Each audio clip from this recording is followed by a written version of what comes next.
OpenAI on kaasanud taaskord märkimisväärse summa, ehk siis nüüd $120 miljardit on nad kaasanud ja nende valuation ehk siis see väärtus on tänaseks $730 miljardit. Ja natukene hiljem tuli veel uudis, et nad värbavad juurde 1000 inimesi, nii et nendel on hästi tugev fookus olla jätkuvalt number 1. Koos selle raha kaasamisega tegelikult OpenAI hakkas muutma ka oma strateegiat,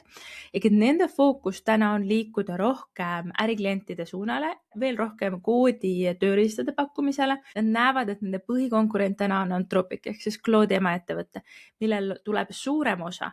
tulust just nimelt äriettevõtetest ehk siis B2B-st, aga ChatGPT-l ehk siis OpenAI-l on täna enamik ikkagi erakliendid ja kui nad mõlemad ju tegelikult tahavad e-bot ehk siis minna börsile ja kui nüüd vaadata investorite vaatenurgast, siis ilmselgelt nemad eelistavad ettevõtted, kellel on ettevõtte kliendid, sest nad on ikkagi püsivamad, pikaajalisemad, turvalisemad.